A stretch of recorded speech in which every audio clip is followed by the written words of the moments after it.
Oke, Assalamualaikum warahmatullahi wabarakatuh. Selamat Selamat.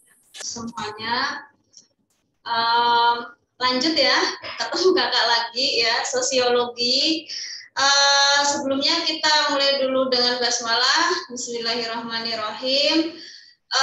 Kita lanjut materinya. Hari ini sosiologi materinya struktur sosial ya. Struktur sosial nanti ada dua bahasan yang kita bahas ya. Jadi struktur sosial itu nanti dibagi menjadi diferensiasi sosial dan stratifikasi sosial. Jadi banyak sekali yang kita bahas ya, diferensiasi dan stratifikasi. Dua materi digabung jadi satu gitu.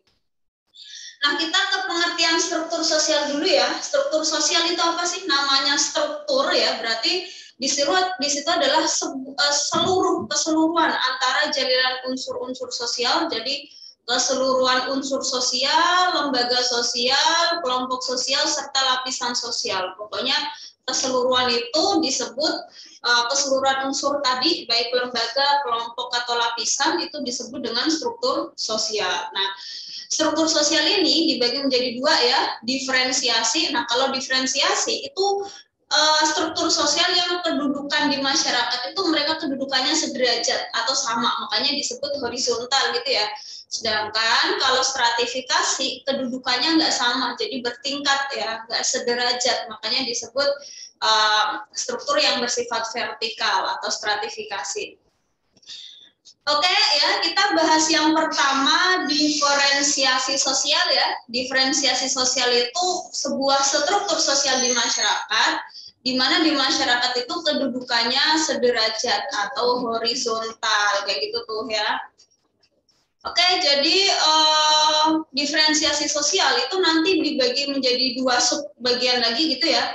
Yang pertama disebut kemajemukan ya, atau kita kenal dengan masyarakat majemuk ya, atau keberagaman ya, atau pluralitas. Yang kedua dikenal dengan heterogenitas. Heterogen itu kan berbeda-beda ya, majemuk itu juga berbeda-beda, cuma ada hal yang membedakan gitu ya. Kalau kemajemukan itu hubungannya dengan apa ya, kayak ras, suku, kayak gitu tuh. Nah, kalau heterogen itu nanti berbeda-beda, nanti yang berbeda apa, gender dan profesi kayak gitu. Oke, kakak ulangi lagi. Jadi diferensiasi sosial adalah pembedaan di masyarakat. Masyarakat itu berbeda-beda, ras berbeda, suku berbeda, agamanya beda-beda.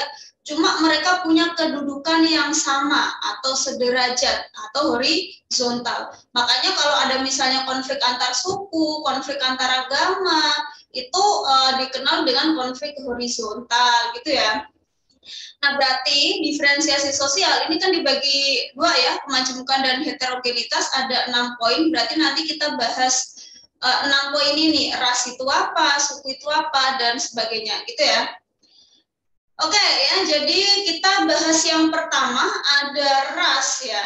Ras itu pembedaan di masyarakat berdasarkan apa sih ras? Namanya ras itu ciri fisik ya. Jadi kata kuncinya kalau ciri fisik berarti dilihat secara biologis kayak gitu tuh.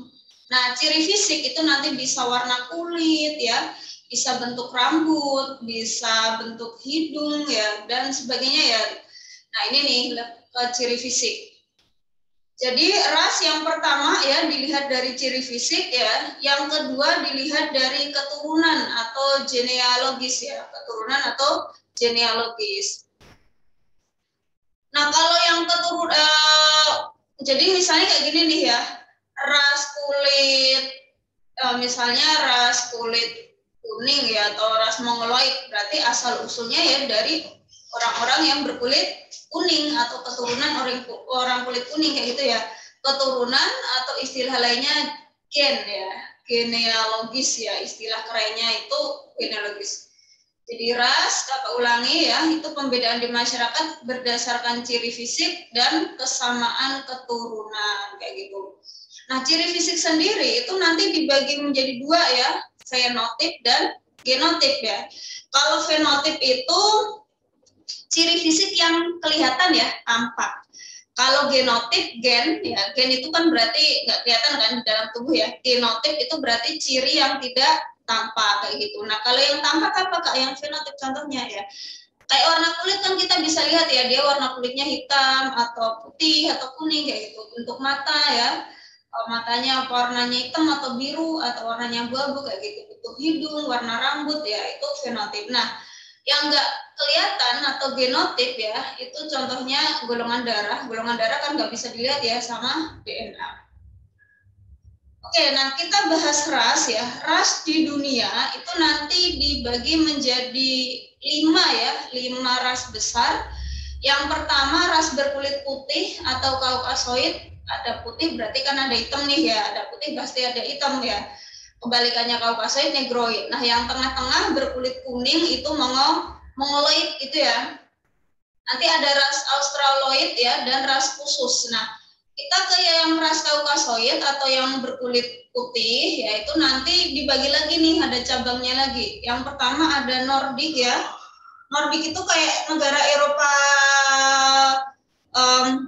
Eropa Barat dan Eropa ini ya. Nordik itu Eropa Barat dan Eropa Utara ya, kayak Inggris, Jerman ya, Norwegia, Denmark itu Nordik. Kalau Slavia ya cirinya gimana Kak? Ini mungkin kalian masih ingat-ingat lagi kelas 9 SMP ya, yang di benua-benua tuh ya, benua Eropa itu nanti kan mereka ada orang Nordik, ada orang Slavia gitu ya. Kalau Slavia itu Eropa Timur ya. Kalau Nordik cirinya matanya biru, rambutnya pirang kemerahan. Kalau Slavia matanya abu-abu, rambutnya pirang ke arah putih ya, blonde kayak gitu. Dan sebagainya ya. Ada Indik ya, Indik ini kayak negara Pakistan, orang India Utara, itu orang berkulit putih ya, disebut Indik. Dan sebagainya. Nah Indonesia, kita bahas yang Indonesia ya. Indonesia itu masuknya ke Mongoloid ya, mayoritas di Indonesia ras Mongoloid. Nah Mongoloid yang mana? Kalau kita kan Melayu ya, makanya disebut Mongoloid Malayan gitu. Kalau Mongoloid Asiatik itu kayak Korea, Jepang, Cina itu Asiatik. Kalau Amerikan itu kayak suku Indian ya. Jadi suku Indian, tahu suku Indian yang ada di Amerika ya? Suku Indian itu dia masuknya kulit kuning ya, suku aslinya Amerika berkulit kuning, atau Mongoloid tapi yang Amerika. Nah kalau Negroid itu kayak Afrika ya, orang-orang Afrika jelas Negro, terus orang Negrito itu kayak suku Semang di Malaysia dan suku Negrito di Filipina. Sama Melanesian itu kayak Papua ya, Papua Nugini, daerah Oseania lah, Fiji, Solomon itu disebut Melanesian ya. Terus ras selanjutnya ada Australoid ya, ini adalah orang-orang berkulit, orang penduduk aslinya benua Australia ya, aborigin. Kemudian ras khusus berarti ras yang out of semua ras ini ya, berbeda ya. Jadi nggak termasuk semua ras ini. Nanti ada orang Bushman ya, orang Bushman itu di Afrika, Widoid itu di Sri Lanka dan pedalaman Sulawesi, Polinesia itu daerah Oseania juga nih ya, Ainu itu penduduk aslinya Jepang.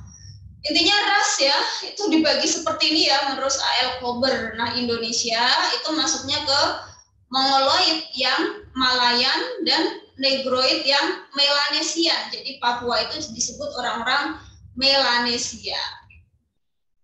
Lanjut ya, jadi kan tadi kalau kita lihat kemajemukan itu ada ras, ada suku, ada klan, ada agama.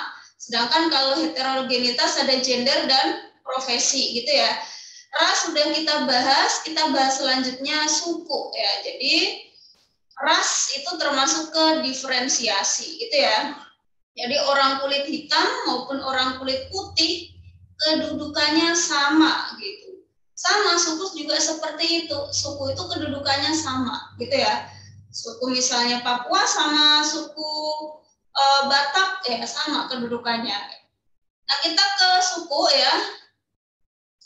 Suku atau dikenal juga dengan etnis ya. Itu persamaannya apa sih? Yang pertama ciri-ciri suku itu ada kesamaan genealogis atau keturunan. Kan nggak mungkin orang Papua keturunan dari Jawa, kan nggak mungkin ya. Orang Papua ya keturunan orang Papua, orang Jawa yang keturunan Jawa. Yang pertama kesamaan genealogis atau keturunan. Yang kedua suku itu bisa dilihat dari kesamaan geografis atau persamaan wilayah. Misalnya kalau orang Dayak yaitu dari wilayah Kalimantan, orang Bugis dari Sulawesi Selatan gitu ya. Orang Sunda itu dari Jawa Barat. Berarti di sini geografis ya, persamaan geografis ya, atau wilayah tadi tuh suku tertentu itu menempati wilayah tertentu. Kalau Jakarta ya wilayah Jakarta ya sukunya itu Betawi gitu ya. Yang ketiga suku itu juga dilihat dari persamaan ekologis atau lingkungan tempat tinggal gitu ya, lingkungan tempat tinggal. Terus mereka punya pola interaksi yang sama. Pola itu berarti kan ciri khas ya. Interaksi mereka ya, misalnya kalau orang bicaranya seperti ini ya, interaksinya seperti ini ya, khasnya seperti ini berarti suku A kayak gitu tuh. Kalau interaksinya seperti ini tuh berarti kelihatan nih orang mana kayak gitu. Jadi mereka itu sama-sama punya pola interaksi yang khas ya, pola interaksi atau interaksi yang khusus. Kemudian ya mereka punya tradisi ya, masing-masing suku itu punya tradisinya masing-masing. Terus mereka itu punya identitas yang sama ya. Misalnya suku A itu misalnya kalau bahasanya pakai elu juga ya berarti itu orang Betawi kayak gitu tuh ya. Kalau nggih boten ya itu kan berarti orang Jawa ya, bahasa dan dialek. Nah, identitas itu selain dilihat dari bahasanya juga dilihat mereka juga punya identitas kayak punya makanan khas, pakaian adat, senjata tradisional. Nah, itu semuanya identitas mereka kayak gitu. Jadi suku itu adalah kesatuan atau mereka itu punya persamaan gen ya, ketika sama-sama keturunan sama, persamaan wilayah, persamaan ekologis atau lingkungan tempat tinggal, punya pola interaksi yang sama, tradisi yang sama, dan identitas yang sama kayak gitu ya. Jadi ini ciri suku ya. Jadi kalau suku itu lebih ke suatu penduduk yang punya di wilayah tertentu punya kesamaan identitas ya, keturunan sama, itu namanya suku. Tapi kalau ras itu lebih ke ciri fisik kayak gitu. Nah, ras di Indonesia ya, maaf ya, suku di Indonesia selain karena adanya persamaan tadi ya, geografis dan sebagainya, suku-suku di Indonesia itu juga punya persamaan. Setiap suku itu punya asas kekerabatan ya, jadi dia itu pakai asas kekerabatannya itu pakai garis ayah atau garis ibu atau campuran gitu ya. Sama-sama punya tanah ulayat atau hak atas tanah gitu ya, tanah bersama. Setiap suku itu punya hukum adat, setiap suku itu punya lembaga adat. Karena mereka setiap suku di Indonesia sama-sama punya itu, ya makanya kedudukannya jadi sederajat gitu ya, antar suku kedudukannya sederajat. Beda dengan orang kaya, orang miskin ya, orang kaya hartanya banyak, orang miskin nggak terlalu punya banyak harta ya, mereka nggak sama. Makanya kalau kaya miskin itu masuknya ke stratifikasi karena nggak sama, nggak bisa disamakan. Nah, kalau kayak suku ras itu mereka sama-sama punya ini, sama-sama punya ini, sama-sama punya hukum adat, sama-sama punya lembaga adat, makanya mereka kedudukannya jadi sama gitu ya. Nah, suku di Indonesia itu banyak sekali ya, ada yang bilang 300-an lebih gitu ya, di mana suku terbesarnya adalah suku Jawa ya, itu sekitar 35% lebih, disusul suku Sunda dan sebagainya. Kalian bisa cari sendiri ya, presentase suku di Indonesia itu berapa persen ya. Oke ya, kakak lanjutin ya, kita ke yang ketiga ya, diferensiasi yang ketiga, masih ke kemajemukan ya, itu diferensiasi klan. Klan itu kayak marga ya, marga biasanya klan itu bisa dilihat dari nama belakang kayak gitu tuh ya. Klan itu kayak marga ya. Kalau yang orang hobi nonton mungkin film Korea atau film Jepang, di sana juga pakai klan. Cuma kalau di Indonesia itu klan itu nggak semua ya, nggak semua penduduk Indonesia itu menganut klan ya, sistem klan. Ada yang pakai, ada yang enggak gitu tuh ya. Jadi ada yang pakai harus punya nama belakang, ada yang enggak. Tapi kalau kayak di Korea, di Jepang, kayak Korea itu kayak Kim, Lee ya, di terus Park itu klan ya. Atau kalau di Jepang kayak yang nama belakangnya ada Oda ya, Takeda atau apalah, kalian yang suka film Jepang kayak gitu ya. Kalau ada ya kayak gitu. Nah, di Indonesia nggak semuanya ya, pakai klan itu nggak semuanya. Nah, kita bahas klan itu apa sih, atau kita kenal dengan marga gitu ya. Klan ya, klan itu merupakan sistem kekerabatan. Nah, kalau kekerabatan itu kan nggak mungkin keluarga kecil ya, pasti keluarga besar ya, atau istilah lainnya itu extended family ya. Kalau keluarga kecil atau keluarga inti itu istilahnya nuclear family ya, yang terdiri hanya ayah, ibu, dan anak-anak yang belum menikah. Kalau udah menikah ya jadi keluarga besar gitu ya. Jadi klan itu merupakan suatu sistem kekerabatan ya, di mana dia terbentuk dari keluarga yang sangat besar ya, keluarga yang sangat besar dan berdasarkan garis keturunan atau tadi itu genealogis.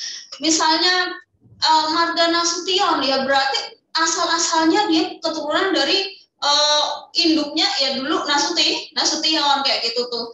Kemudian mereka itu punya biasanya punya kepercayaan yang sama, misalnya kayak gini.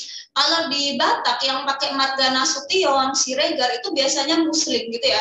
Tapi kalau kayak si Tompul, si Tohang itu biasanya Kristen kayak gitu. Jadi mereka itu klan itu punya merupakan sistem kekerabatan, keluarga besar, persamaan genealogis, juga mereka punya persamaan religi ya, religio magis atau kepercayaan, dan mereka punya kesamaan tradisi kayak gitu ya. Nah, klan di Indonesia itu nanti diantaranya ada yang namanya marga, itu kayak orang Batak itu namanya marga. Tapi kalau orang Ambon ya, orang Ambon itu istilahnya nggak marga ya, familia, namanya familia ya. Jadi kalau Batak tadi ya, orang Batak Sumatera Utara itu pakainya marga kayak Nasution, Siregar dan lain-lain. Kalau orang Ambon itu istilahnya bukan marga tapi familia gitu ya. Ambon itu kan dulu rata-rata lama dijajah Portugis ya. Makanya banyak yang nikah sama orang Portugis, nama belakangnya itu kayak nama-nama orang Portugis kayak Da Silva, De Rosa kayak gitu tuh ya. Jadi orang-orang sana ya biasanya nama belakangnya itu ada kata de atau da gitu, da siapa kayak gitu. Itu juga termasuk klan. Nah, klan tadi kan genealogis ya atau garis keturunan ya. Garis keturunan itu di Indonesia dibagi menjadi dua ya, unilenial dan bilenial. Kalau unilenial, uni itu kan berarti satu kan ya. Satu ya, berarti dia itu hanya menganut salah satu garis keturunan, mau ayah maupun ibu, mau menganut ayah doang atau ibu doang.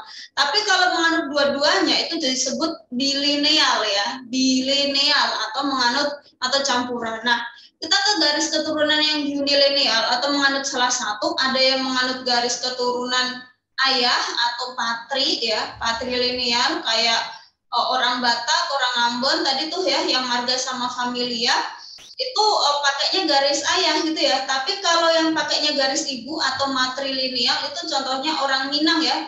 Orang Minang ya, terus orang suku Ngada di Bajawa. Bajawa itu salah satu kabupaten di NTT ya. Suku Ngada di Bajawa ya. Itu pakainya garis ibu. Jadi kalau orang Minang ya, orang Ngada yang dapat warisan banyak itu anak perempuan gitu ya. Tapi kalau kayak orang Batak ya, itu anak laki-laki. Nah, kalau yang campuran ya atau bilenial ya enaknya gimana lah ya, bisa anak laki-laki atau perempuan ya yang campuran, jadi nggak ada kayak tegas harus laki-laki atau perempuan itu kayak orang Jawa, orang Sunda, orang Betawi juga seperti itu. Itu ya. Oke, itu klan atau garis keturunan ya, ada patri, matri dan bilenial. Kakak lanjutin ya, kita ke diferensiasi selanjutnya adalah diferensiasi agama. Jadi agama di Indonesia itu nggak ada yang lebih tinggi, kedudukannya sama gitu ya. Nah, agama itu apa sih? Pembedaan berdasarkan kepercayaan ya atau keyakinan tertentu ya. Nah, masing-masing agama itu punya persamaan. Yang pertama, adanya Tuhan yang disembah. Sama-sama punya ritual keagamaan gitu ya. Sama-sama punya ritual keagamaan ya. Misalnya kalau di Islam nanti ada apa tuh ya, misalnya ada puasa kayak gitu ya. Ada puasa, ada haji ya. Mungkin kalau di Kristen mungkin ada Paskah misalnya kayak gitu. Kalau di Hindu ada galungan dan sebagainya ya. Ada cara peribadatan ya, sama-sama punya hari besar. Nah, di agama Indonesia selain punya sama-sama punya hari besar, mereka juga sama-sama punya sekte atau aliran. Misalnya kalau di Islam itu nanti ada aliran Sunni, ada Syiah, ada Wahabi kayak gitu ya. Terus kalau di Hindu nanti ada Hindu Shiva, ada Hindu Wisnu gitu. Kalau di Kristen nanti ada Katolik, ada Protestan ya dan sebagainya ya. Kalau di Buddha ada Buddha yang Hinayana, ada yang Mahayana kayak gitu. Dan mereka sama-sama punya umat gitu ya. Pastilah namanya agama pasti punya umat ya, kelompok yang menyatukan mereka yang dikenal dengan umat. Nah, di Indonesia agama yang diakui ada 6 ya, udah tahu ya, Islam, Katolik, Kristen, Hindu, Buddha, dan terakhir Konghucu kayak gitu. Oke, kakak lanjutin ya. Tadi kan yang 4 tadi ya, ras, suku, klan, dan agama itu termasuk ke dalam kemajemukan atau pluralitas ya, plural masyarakat yang majemuk atau plural. Sedangkan yang 2 tadi ya, gender dan jenis kelamin sama profesi itu masuk ke heterogenitas ya. Nah, kita lanjut ke selanjutnya yang heterogenitas itu ada jenis kelamin dan gender. Nah, apa bedanya jenis kelamin dan gender? Kalau jenis kelamin ya kayak laki-laki perempuan itu jenis kelamin itu merupakan konstruksi biologis gitu ya. Jadi kalau biologis mereka itu bawaan dari lahir ya, bawaan dari lahir ya. Kalau bawaan dari lahir berarti bisa ditukar enggak gitu ya. Soalnya kalau bawaan dari lahir ya perempuan itu melahirkan, menyusui kan laki-laki nggak bisa ya. Berarti kalau kayak perempuan menyusui, melahirkan laki-laki enggak gitu, itu berarti namanya jenis kelamin. Nah, apa bedanya dengan gender? Kalau jenis kelamin kan biologis ya, hubungannya dengan biologis. Sedangkan kalau gender itu hubungannya laki-laki dan perempuan, tapi dilihat dari peranan sosial dia, peranan sosial. Nah, peranan sosial ya biasanya kalau laki-laki itu kan nyari nafkah ya, nyari nafkah atau berada di sektor publik. Kalau perempuan itu ngurus rumah tangga atau berada di sektor domestik. Nah, kalau peran sosial seperti itu bisa ditukar nggak? Bisa gitu ya. Bisa ditukar, bisa aja perempuan yang nyari duit, laki-laki yang di rumah. Bisa gitu ya. Jadi kalau hubungannya dengan gender itu bisa itu hubungannya dengan peran laki-laki dan perempuan di peran sosial laki-laki dan perempuan kayak gitu. Cuma di Indonesia ini ya ketimpangan gender mungkin udah mulai hilang ya. Jadi dulu Indonesia itu masih dulu ya zaman dulu itu masih adanya ketimpangan gender ya. Kenapa sih Kak muncul ketimpangan gender? Ya karena budaya patriarki kita yang masih kuat gitu ya. Patriarki itu kayak sistem sosial yang menempatkan laki-laki itu sebagai pemegang kekuasaan ya. Cuma kalau dulu perempuan nggak boleh sekolah kayak gitu ya, perempuan itu dianggap lemah, nggak boleh menduduki posisi tertentu ya. Itu tapi sekarang udah mulai hilang ya, sekarang mulai ada persamaan gender. Oke ya, jadi laki-laki dan perempuan itu kedudukannya sama, baik secara biologis maupun secara peranan sosial gitu ya. Jadi di sini maksudnya diferensiasi gender atau jenis kelamin, laki-laki dan perempuan itu punya kedudukan yang sama. Walaupun kalau zaman dulu masih ada ketimpangan, tapi sekarang itu udah mulai hilang ya. Jadi mereka kedudukannya sama. Sekarang perempuan jadi presiden bisa, ketua DPR bisa, jadi pilot, jadi teknisi bisa gitu ya. Oke, jadi nomor 5 ya, jenis kelamin atau gender, mereka itu konstruksinya diferensiasi atau horizontal, kedudukannya sama. Nah, yang terakhir profesi ya atau pekerjaan. Pekerjaan itu kedudukannya sama ya, petani sama dokter, lebih mulia mana? Sama, mereka itu sama-sama mulia gitu ya. Kedudukannya sama, nggak ada dianggap yang lebih tinggi. Kalau di sosiologi profesi itu ya, jadi profesi itu punya kedudukan yang sama. Cuma karena nanti ada sesuatu yang dianggap lebih baik gitu ya, lebih dihargai, cuma akhirnya kayak orang berlomba-lomba kayak adanya terjadinya mobilitas sosial gitu ya atau perpindahan status gitu. Tapi dasarnya kedudukan antar profesi itu sama gitu ya. Jadi profesi itu termasuk horizontal ya. Petani sama dokter kedudukannya sama kayak gitu. Nah, jadi profesi itu apa sih? Profesi adalah pembedaan atau pengelompokan di masyarakat berdasarkan penghasilan, sumber penghasilan. Nah, antar profesi itu kenapa sih Kak kedudukannya dianggap sama? Yang pertama, setiap profesi itu punya skill khusus, punya keterampilan khusus. Petani punya keterampilan khusus, montir punya keterampilan khusus ya, guru punya keterampilan khusus, pilot punya keterampilan khusus ya. Sama-sama punya keterampilan khusus, makanya kedudukannya sama. Yang kedua, sama-sama punya alat kelengkapan. Kalau petani ya cangkul, sabit, kalau dokter ya bawa buku ya, pulpen dan sebagainya ya. Nah, sama-sama punya pola interaksi. Jadi punya tadi tuh interaksi apa sih? Kayak interaksi itu mereka punya ciri khas masing-masing gitu ya. Misalnya kalau dia pegawai bank ya, dia pegawai bank terbiasa ketemu nasabah itu bicaranya tertata, tersusun rapi ya. Nanti akan ke bawah ya, ke bawah karena pola interaksi seperti itu nanti akan mempengaruhi kepribadian dia, kayak terbawa tiap harinya jadi kayak gitu. Nah, yang tentara ya, tentara terbiasa tegas gitu ya. Ketika ngomong biasa ya akhirnya terbawa tegas kayak gitu. Jadi pola interaksi ya akhirnya itu nanti akan mempengaruhi kepribadian individu gitu ya. Jadi profesi yang dijalani itu akan mempengaruhi kepribadian kayak gitu. Oke, itu selesai ya yang diferensiasi sosial, selesai materinya. Kita lanjut ke selanjutnya ya. Selanjutnya ya, tadi kan ada dua, diferensiasi dan stratifikasi sosial. Nah, kalau stratifikasi itu apa sih? Pengelompokan masyarakat secara bertingkat ya. Bertingkat berarti nanti ada kelas-kelas sosial, ada kelas-kelas strata gitu ya. Berarti kalau ada kelas-kelas, kedudukan mereka tidak sederajat itu disebut pengelompokan secara vertikal. Misalnya konflik antara majikan dan buruh itu bukan konflik horizontal, tapi konflik vertikal. Konflik rakyat dengan pemerintah itu juga konflik vertikal gitu ya. Nah, kenapa sih di masyarakat itu harus ada kelas-kelas, harus ada strata atau stratifikasi? Tujuannya ya, kenapa ada orang kaya, ada orang miskin, ada penguasa gitu ya, ada yang dikuasai. Ya tujuannya yang pertama stratifikasi itu ingin dibentuk kelas-kelas itu adalah yang pertama mereka ingin mempertahankan kekuasaannya, ingin mempertahankan kekayaannya kayak gitu. Yang kedua agar bisa membedakan apa itu prestasi dan prestis ya.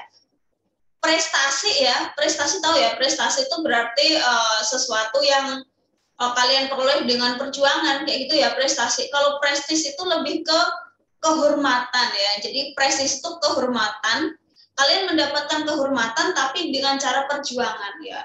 Misalnya jadi profesor ya, kalian dihormati karena jadi profesor. Jadi profesor itu kan nggak dari lahir kan ya, nggak dari lahir, diperjuangkan ya. Karena kalian jadi profesor, akhirnya kalian punya prestis atau kayak kebanggaan, kehormatan atas perjuangan kalian menjadi profesor misalnya kayak gitu.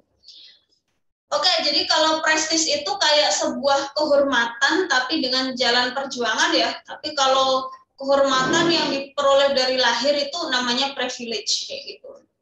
Misalnya anak artis ya akhirnya dihormati, anak bangsawan ya dihormati. Itu namanya privilege gitu ya. Kehormatan yang diperoleh dari bawaan lahir kayak gitu tuh. Tapi kalau kehormatan yang diperoleh karena dengan perjuangan ya itu namanya prestis gitu. Terus tujuan adanya stratifikasi, tujuan selanjutnya adalah membagi wewenang dan kekuasaan gitu ya. Ya berdasarkan ini kedudukannya, kalau dia presiden ya wewenangnya kekuasaannya lebih besar gitu ya. Kalau dia rakyat biasa ya lebih kecil kayak gitu. Itu tujuan. Nah, kita lanjut ke fungsi ya, fungsi stratifikasi. Fungsi stratifikasi itu apa sih? Yang pertama ya, bahasanya agak rumit ya, distribusi hak-hak istimewa yang objektif. Distribusi atau pengalokasian ya, hak-hak yang objektif. Objektif itu berarti sesuai kedudukannya. Misalnya tadi, karena dia itu presiden ya, misalnya dia kedudukannya presiden, ya dia punya hak istimewa. Dia akhirnya punya dikasih rumah istana gitu ya, bisa menempati istana negara, adanya pesawat kepresidenan, gajinya lebih tinggi. Nah, itu berarti distribusi hak-hak istimewa yang objektif ya, sesuai dengan status yang dia peroleh kayak gitu tuh. Status atau kedudukan yang dia miliki, maaf ya, dia miliki. Yang kedua, fungsi stratifikasi selain tadi sebagai distribusi hak-hak istimewa yang objektif ya, fungsi yang kedua adalah menjadi sistem pertanggaan pada strata yang diciptakan masyarakat. Ya tadi menentukan kelas-kelas sosial atau sistem pertanggaan. Ya yang selanjutnya adalah menjadi alat solidaritas pada kelas sosial yang sama. Kayak alat solidaritas tahu ya, kayak orang-orang kaya yang ngumpulnya sama orang kaya, ya, temenannya sama orang kaya, itu namanya alat solidaritas gitu ya. Terus penentu simbol status atau kedudukan ya. Soalnya orang kaya itu dicirikan dengan rumah mewah ya, mobil mewah, tas mewah, itu berarti simbol kayak gitu ya, penentu simbol. Jadi dengan stratifikasi tadi ya akhirnya nanti masyarakat itu kayak punya simbol-simbol sendiri. Terus penentu tingkat mudah tidaknya bertukar kedudukan. Penentu tingkat mudah tidaknya bertukar kedudukan. Semakin kedudukan itu dianggap semakin tinggi, ya berarti prestisnya itu kan semakin besar ya. Kehormatan, kekuasaan yang diperoleh itu semakin besar gitu tuh. Nah, penentu tingkat tidak mudahnya gitu ya. Kalau tadi tuh ya kelas itu kedudukan itu semakin dianggap lebih tinggi, ya semakin sulit, semakin tidak mudah untuk mendapatkan kedudukan itu. Oke ya, ketika semakin susah berarti dampaknya apa? Prestis yang didapat, kehormatan yang ia peroleh itu semakin besar kayak gitu. Nah kemudian ya tadi ada yang kedudukannya tinggi, ada yang rendah ya. Yang kedudukannya di bawah itu nanti akhirnya Pak itu menjadi motivasi gitu ya. Fungsi stratifikasi itu menjadi motivasi terjadinya mobilitas sosial atau terjadinya perpindahan status ya. Mobilitas sosial itu berarti perpindahan status. Jadi kayak jadi motivasi kita, oh saya ingin mencapai status yang kedudukan yang lebih tinggi kayak gitu. Oke, itu fungsi stratifikasi. Nah, kita lanjut ke unsur-unsur stratifikasi ya. Jadi di dalam stratifikasi itu ada dua unsur. Yang pertama status atau kedudukan yang dimiliki seseorang dan peran gitu ya. Peran itu berarti ngikutin status ya. Misalnya kalian statusnya pelajar, siswa ya berarti perannya harus belajar. Kalian statusnya sebagai anak ya berarti perannya harus berbakti pada orang tua kayak gitu tuh. Jadi peran adalah hak dan kewajiban yang harus dijalankan seseorang berdasarkan statusnya. Nah, kita balik lagi ke status atau kedudukan. Status itu dibagi jadi 3 ya. Status itu diperoleh dengan 3 cara. Yang pertama ascribe. Ascribe itu ya, ini kan mungkin kalian udah hafal lah ini ya. Kalau ascribe itu dibawa sejak lahir ya, dibawa auto dapet lah kayak gitu tuh kalau ascribe dari lahir. Contohnya apa sih? Kasta ya. Nah, kalau di India misalnya tuh, kalian anaknya golongan kesatria atau bangsawan ya selamanya kalian lahir otomatis jadi punya gelar kesatria. Kalian anaknya brahmana ya otomatis jadi brahmana. Sudra ya sudra. Kemudian gelar bangsawan ya, gelar bangsawan kayak raden atau pangeran ya, terus raden, terus apa tuh ya, ya kayak gitulah ya. Gelar bangsawan, kemudian jenis kelamin ya kan kalian lahir kan otomatis dapat ya ini laki-laki atau perempuan kayak gitu tuh ya. Jadi status kalian jadi perempuan itu kan nggak usah nyari ya, otomatis dapat dari lahir. Kemudian kalau achieve ya, achieve itu diperjuangkan ya, kalian dapat status itu dengan cara perjuangan ya. Ya misalnya kayak gelar sarjana kan kalian harus kuliah dulu ya. Hakim, dokter, anggota DPR, jadi presiden ya, itu achieve ya, status dengan cara diperjuangkan cara mendapatkannya. Nah, yang terakhir assign ya, assign itu berarti karena penghargaan di masyarakat, dikasih secara cuma-cuma oleh masyarakat. Biasanya dia punya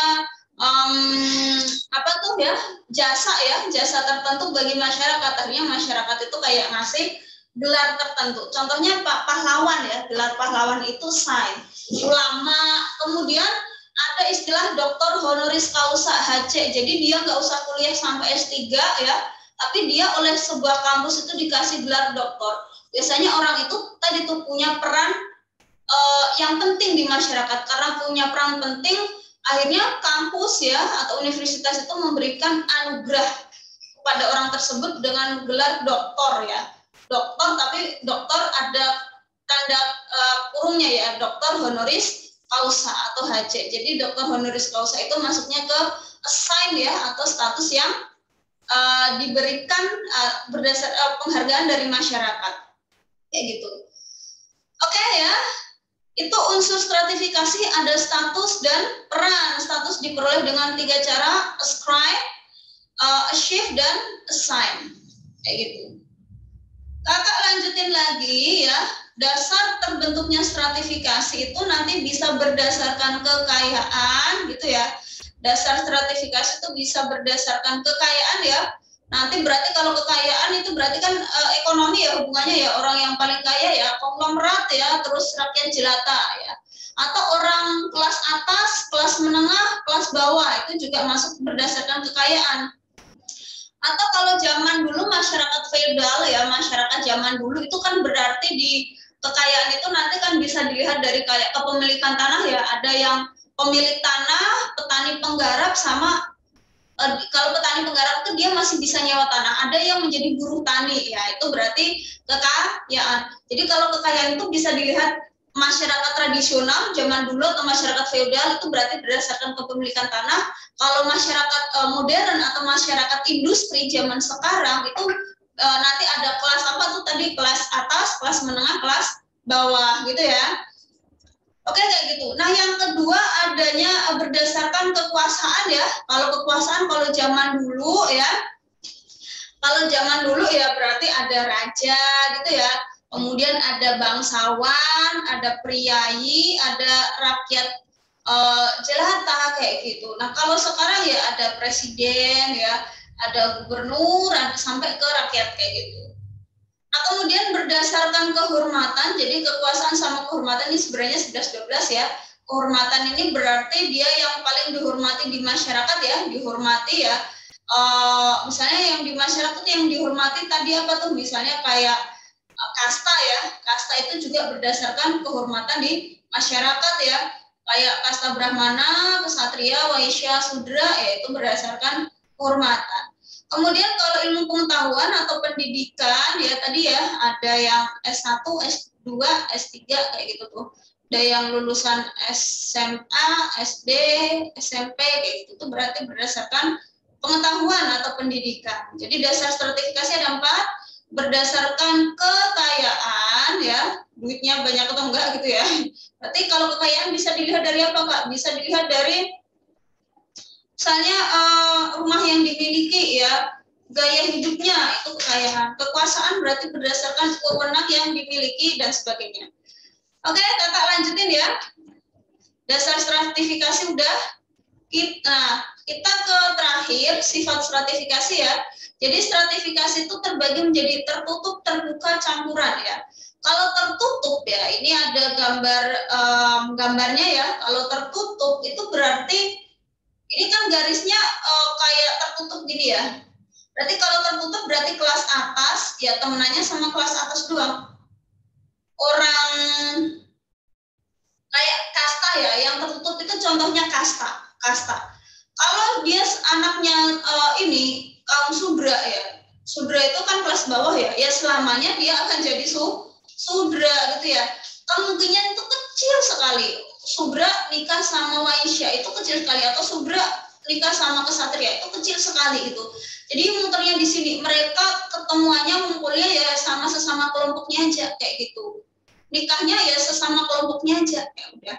Jadi di sini tuh garisnya tertutup gitu. Nah kalau terbuka itu kayak di Indonesia kayak di Jakarta ya, bisa naik bisa turun gitu ya, bisa naik jabatan bisa juga dipecat. Jadi di sini tuh dinamis sekali kayak gitu. Oke gitu ya, jadi kayak terbuka ini kayak Indonesia kayak Jakarta kayak gitu ya, itu terbuka. Nah kalau campuran gimana? Campuran itu yang awalnya tertutup tapi nanti bisa pindah gitu ya.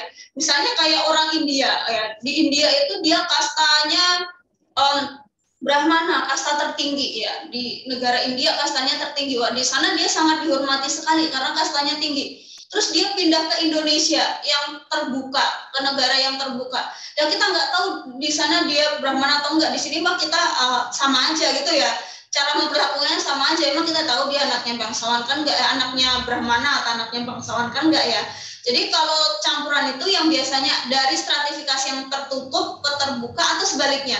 Dari kita yang terbuka ke tertutup ya. Di Indonesia dia biasa aja ya, ternyata nikah sama bangsawan India, wah di sana dia jadi dihormati kayak gitu. Itu berarti stratifikasi yang campuran. Jadi kakak ulangi, sifat stratifikasi jiwa itu 3 ya, tertutup ya berarti kemungkinan kecil adanya mobilitas ya atau perpindahan status, itu kemungkinannya itu kecil ya. Kalau terbuka itu dinamis, bisa naik bisa turun gitu ya, dan campuran kayak gitu. Oke ya, itu aja yang kakak jelasin ya. Jadi materinya ya struktur sosial itu 2 ya, diferensiasi dan stratifikasi. Oke ya, selanjutnya seperti biasa ya, kita kalian coba kerjakan tuh ya tes formatifnya ya, 10 menit ya, 10 menit nanti 453 kita bahas ya.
Oke, kakak bahas ya.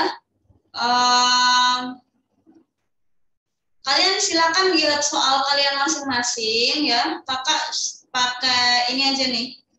Kakak share PPT yang tadi aja. Kalian silakan lihat soalnya masing-masing.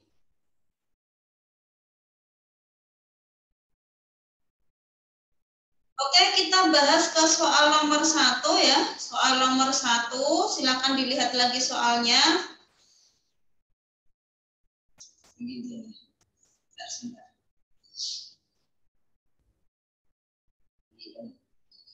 Oke, kita bahas soal nomor 1 ya. Nomor 1, keseluruhan jalinan ya.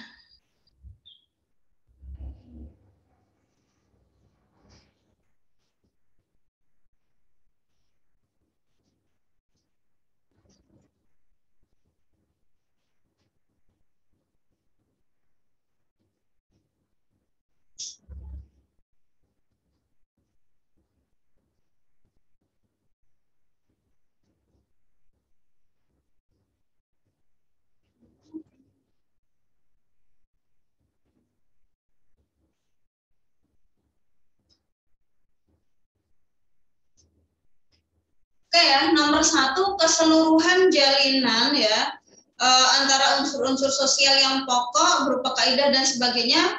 Nomor 1 tadi jawabannya itu apa? Keseluruhan jalinan unsur-unsur itu disebut yang A ya, struktur sosial. Ini kelihatan nggak ya?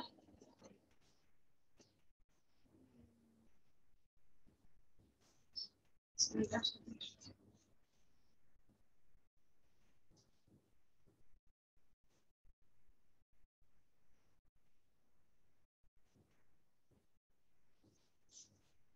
Ntar kakak stop share dulu.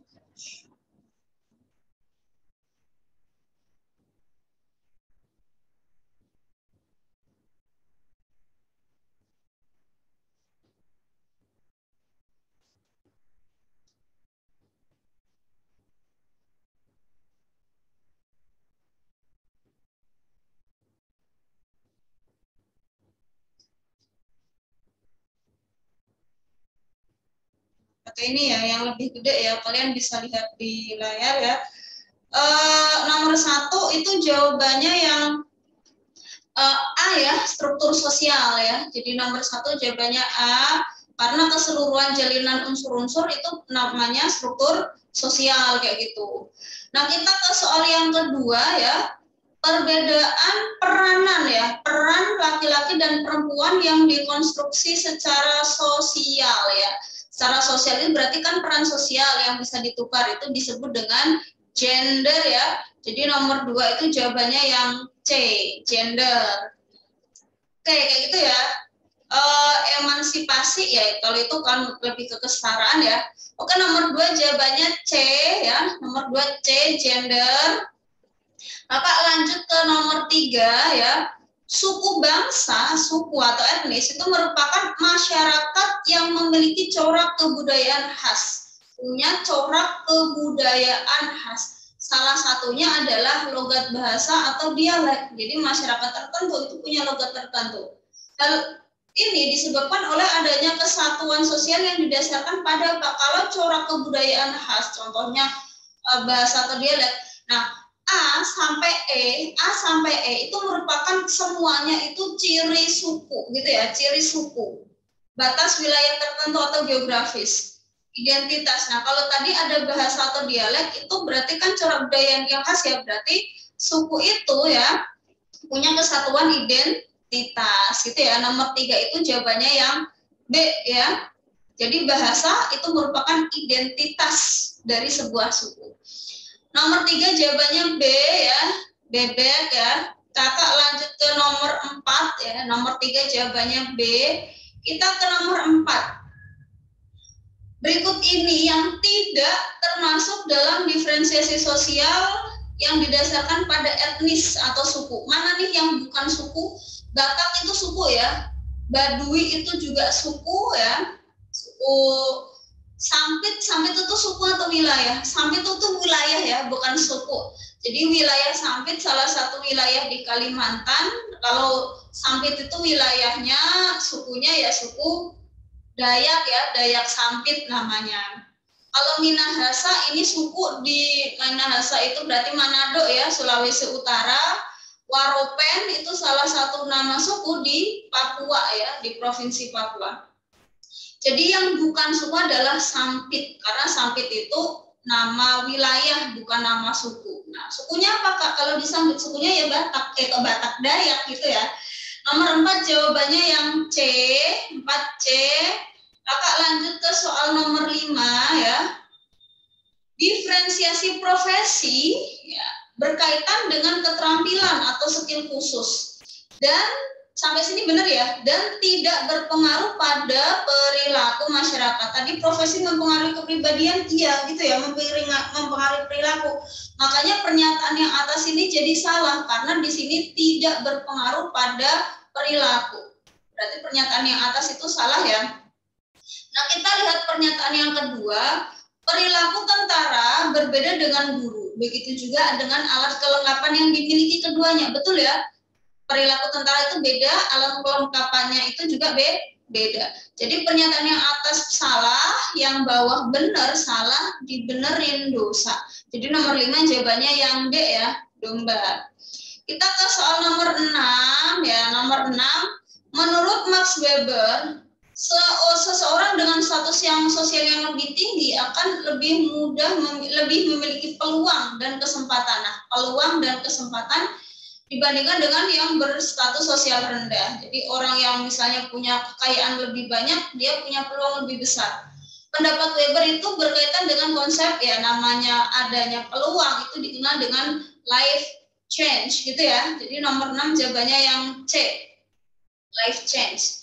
Kalau lifestyle ya berarti kan gaya hidup ya dan sebagainya ya.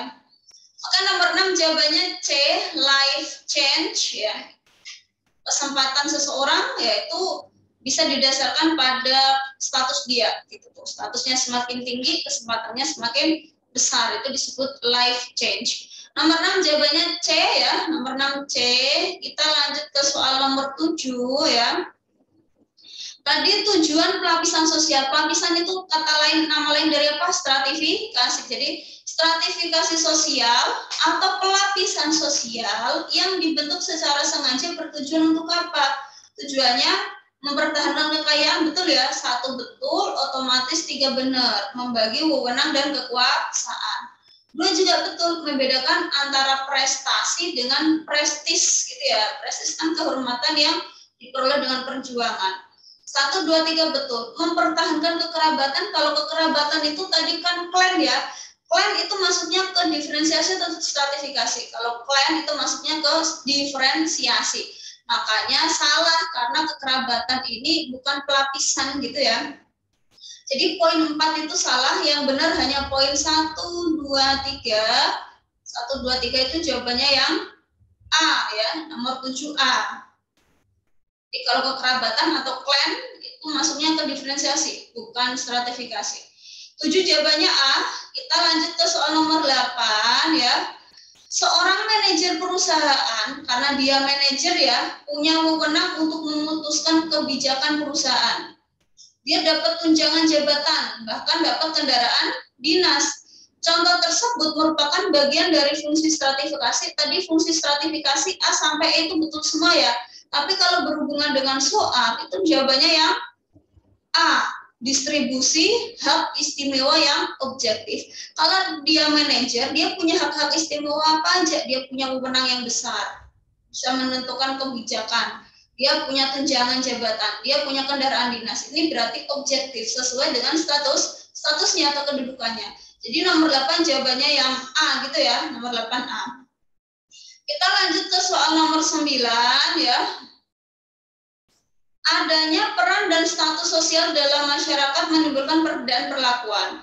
Menjadi seorang anggota DPR merupakan contoh dari achieve. Achieve itu berarti karena apa tadi?